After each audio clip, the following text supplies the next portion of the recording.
Hello नमस्कार। मेरो Facebook YouTube च्यानलको सबै इष्टमित्रलाई म आज एउटा सानो कथा व्यथा लिएर आएको छु। हजुरहरूले अलिकति टाइम लिएर सुनिदिनुहुन्छ भनेर आशा राखेर यो भिडियो बनाउँदैछु।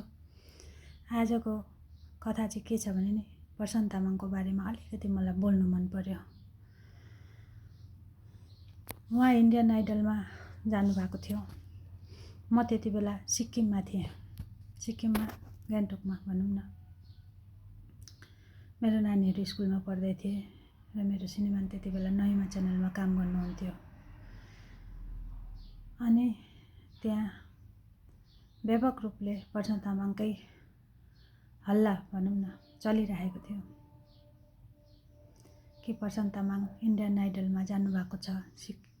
दार्जिलिङको हुन् र उहाँ पहिला चाहिँ पुलिसमा कार्यरत हुनुहुन्थ्यो। अनि त्यहीँबाट चाहिँ उहाँ प्रशान्त तामाङ चाहिँ इन्डियन आइडलमा जानुभएको छ र हामीले सबैजनाले त्यति बेला भोटको सिस्टम थियो र हामी सबैजनाले भोट हाल्यौँ भनेर सबैजना एकजुट भएर भोट हाल्नेतिर लागेको थिए। गान्तोकमा पनि र चारैतिर भनौँ न, उत्तर दक्षिण पूर्व पश्चिम जता जता हुनुहुन्थ्यो सबैजनाले नै भोट हाल्नुभयो प्रशान्त तामाङलाई। अनि सिक्किममा त यति बेसी चर्चा भएको थियो कि स्कुल कलेज अफिस घर गाउँ छर छिमेकी बजारघाट सबैतिर नै प्रशान्त तामाङ, जता पनि प्रशान्त तामाङकै बारेमा चर्चा भइरहेको थियो। र बियर हाउसमा एमजी मार्गमा भोट हाल्ने त्यहाँ राखेको थियो। त्यसै जसले पनि गएर भोट हाल्नु पाउने। हामी पनि जान्थ्यौँ त्यहाँ छरछिमेकी मिलेर सबै घरको कामधन्दा सकेर गएर भोट हाल्थ्यौँ। अनि त्यसरी बिस्तारै बिस्तारै प्रशान्त तामाङले इन्डियन आइडलमा जित्नुभयो। त्यसपछि सिक्किममा उहाँलाई बोलाएर एउटा भव्य रूपमा स्वागत गरेर चाहिँ एउटा प्रोग्राम राखिएको थियो। त्यो चाहिँ पाल्जर स्टेडियममा थियो। व्यापक भिड थियो त्यहाँ। अनि प्रशान्त तामाङ आउनुभयो, यति बेसी भिड थियो त्यहाँ। म पनि गएको थिएँ र मलाई यो भन्नु मन परेर भन्दैछु। अनि एकजना सरलाई चिफ गेस्ट बोलाइएको थियो र सर पनि आउनु भएको थियो त्यहाँ। र सरले के भन्नुभएको थियो भने,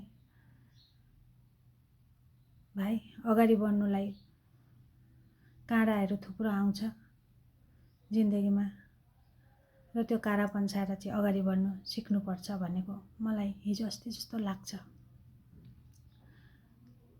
अनि त्यस पछाडि उहाँको यति छिटो यस्तो खबर सुन्नु पाइन्छ भन्ने चाहिँ सोचेको पनि थिएन।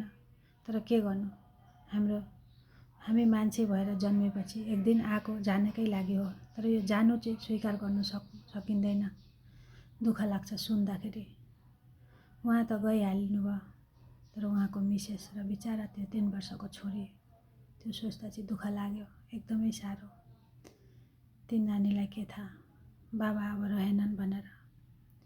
उनको मिसेसलाई पनि यति बेला उहाँको एकदमै जरुरी थियो। तर के गर्नु, दैवको आँखा लागेपछि कसैलाई रोकथाम गर्न सकिँदैन रहेछ भन्ने हामीले सोचेर अगाडि बढ्नुपर्छ। र जसले जस्तो प्रकारले जसलाई भए पनि जुन भगवानलाई भए पनि मान्नुहुन्छ उहाँमाथि नै आशा राखेर अगाडि बढ्नुपर्दो रहेछ। यो संसारै यस्तो रहेछ भन्ने लाग्यो मलाई चाहिँ। अरू त मैले भन्नुपर्ने केही छ जस्तो लागेन। मैले जानेको र मलाई लागेको यति नै हो र तपाईँहरू समक्ष राखेको छु। प्लिज तपाईँहरूलाई कस्तो लाग्छ कमेन्टमा भनिदिनुहुन्छ भनेर आशा राख्छु। र मेरो च्यानललाई चाहिँ लाइक कमेन्ट सेयर गरिदिनुहुन्छ भनेर पनि म तपाईँहरू समक्ष आएको हो। नमस्कार।